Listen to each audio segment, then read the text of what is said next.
Домакинствата кои трошат големи количества електрична енергија, согласно најавите за воведување нов тарифен модел, ќе треба да одвојат многу поголема финансиска сума за покривање на своите месечни сметки. Истите ќе бидат најверојатно поделени во 4 блокови во зависност од потрошувачката на енергија. Што значи тоа и колку најавувањето на новите поскапувања на струјата во период на сериозна економска криза дополнително ќе удри врз домашниот буџет? Е тема на анализа со универзитетскиот професор и експерт за енергетика Константин Димитров. Професор, информациите кои пристигнуваат од Регулаторната комисија за енергетика се дека домакинствата ќе бидат поделени по блокови. Да. Имавте и неколку средби на кои што вие експертите можевте да го дадете своето мислење, па колку според вас овој модел е оправдан? Видите, тој модел се обидува да придонесе за некаква правда, во смисол да заштити домакинства кои што имаат помали примања, во однос на домакинства што имаат поголеми примања, повисоки примања, а се покажало дека една група на такви домакинства учествуваат со голем процент од потрошувачката годишна на ниво на Македонија, дури 15% потрошувачка. И прават еден модел кај што скалесто домакинствата ќе плаќаат. Нормално, во секој ваков правилник не може да се задоволат потребите, нити ќе има апсолутна правда, ќе има и таму неправда, ама не може на сите да им се погоди. Кај го согледавме недостатокот? Недостатокот е дека овие тарифи се врз основа на потрошувачката на електрична енергија, а многу сиромашни семејства се со повеќе членови во една фамилија, немаат пари да бидат во два стана, или и ако имат некоја куќа и на дваката, они имат едно бројело. Не може да направат на секој кат да има посебно бројело кога се зида, веќе тоа е многу поскапа инвестиција и од таква причина гледате одеднаш дека тие се неправдени. Ќе бидат во поскапата категорија, повисока категорија, а се многу луѓе финансиски не се моќни да поднесат.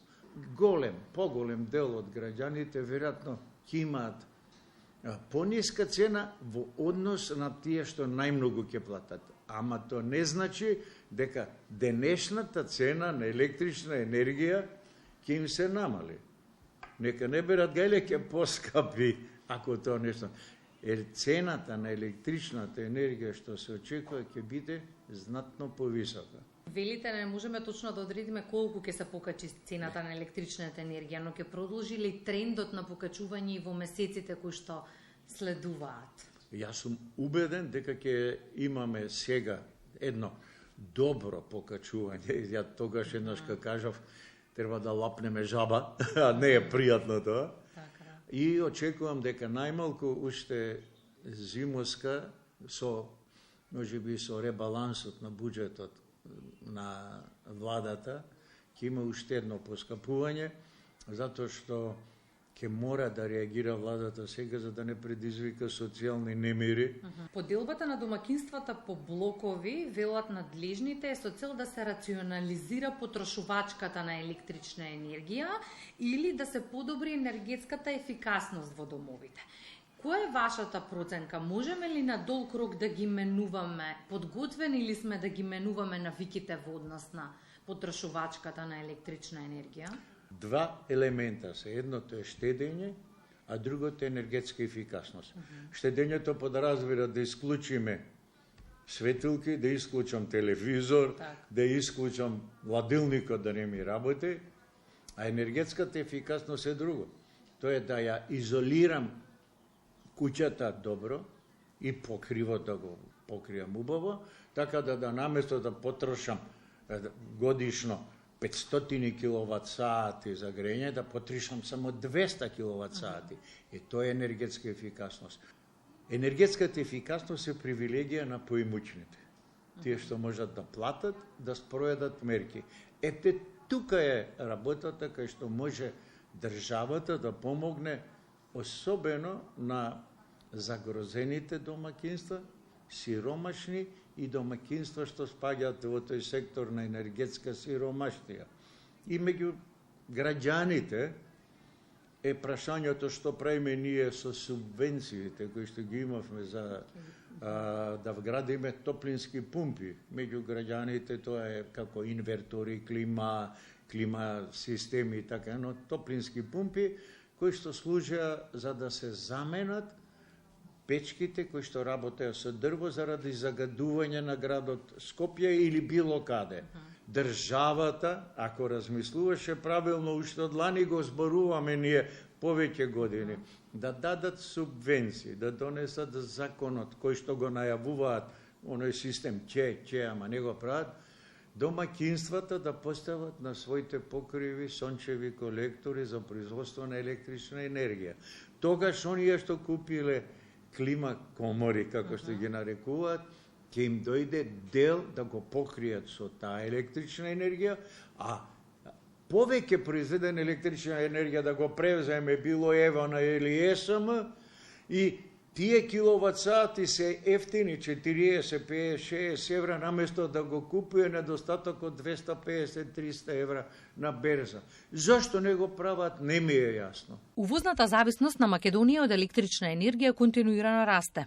Дека енергетската зависност може да стане сериозен проблем, укажуваат и од Светската банка во својот последен полугодишен извештај за економиите од Западен Балкан. Наместо зголемено производство имаме раст на увозот, тоа се последните податоци од Регулаторната комисија за енергетика.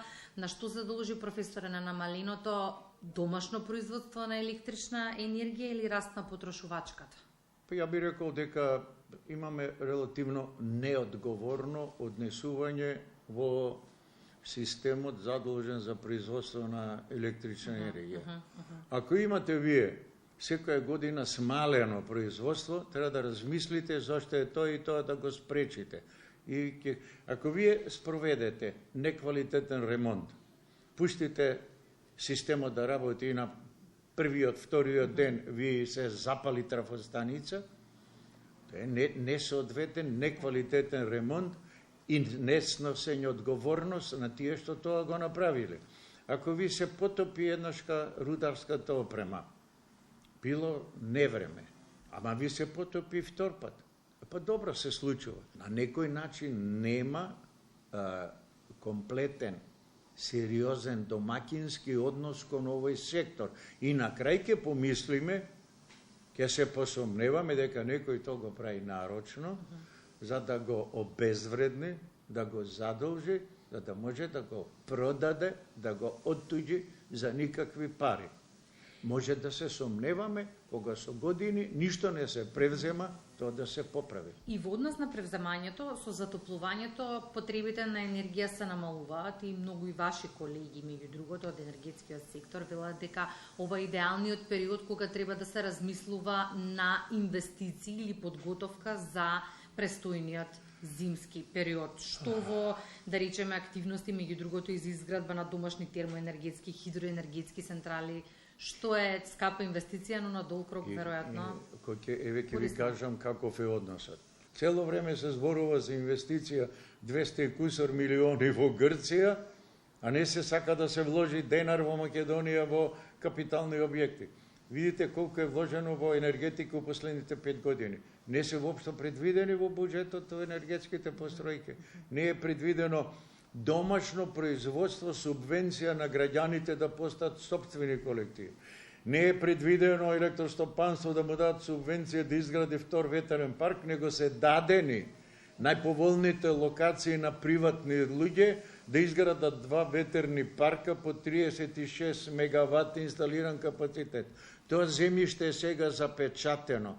Приватњаци си го зема, ќе постават сопствени постројки, електричната енергија ќе продаваат на берза или нас ќе ни ја продаваат по 350 евра, наместо државата таму да постави сопствени постројки и да може да води социјална политика.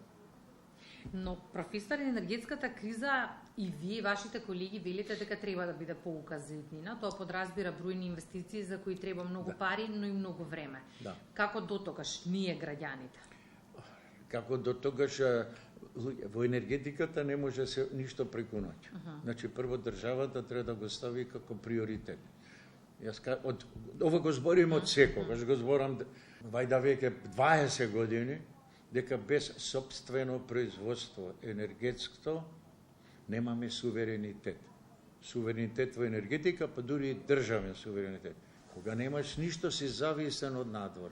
Што треба да се превземе? Има планови, има стратегии кои што стојат у витрини, затоа што не се реални, затоа што државата не влегува со програм да каже имам толку пари оваа година за таа намена и да има одговорност дали тоа ќе се спроведе или не. Многу едноставно е тоа. Оваа година предвидувам, мене да ме прашат, 100 милиона годишно одма да се гради чебрени галиште за Македонија, со македонски пари. Ќе се гради 7-8 години, толку пари ќе го изградам, таа вода утре ќе биде благодет, ќе биде скапа суровина, вода за пиење, за наводнување, ај да не кажам после 10 години за потенцијална нуклеарна мала постројка да се изгради таму покрај езерото. Многу, ама ово го збориме со години, ама нема слух, нема желба, или може има намера да се уништи македонската енергетска инфраструктура. Го уништуваме сопствениот енергетски сектор, луѓе. Она што треба е најдобар енергетски ресурс во Македонија е енергетската ефикасност. Тоа значи да смалиш потрошувачка на енергија, а да имаш истиот комфорт за живење и истото производство. Современи технологии во индустрија што трошат помалку киловат сати по единица производ. Помала количина на енергија по метар квадратен во домаќинствата, помала количина на енергија по метар квадратен во јавните општествени објекти. Ние имаме стратегија, имаме обврска општествените објекти да се сведат на потрошувачка која што е дефинирана со правилник. Не се спроведува, нема и не влегува во тоа во свеста дека енергетиката е локомотива кој што го влече индустрискиот развој. Без моќна енергетска база нема развој на индустрија, нема развој на стопанство. Без моќна енергетска база нема подобрување на комфорот на живење на граѓаните. И тоа е едноставно, 100 пати кажано, 100 пати напишано, не спроведено.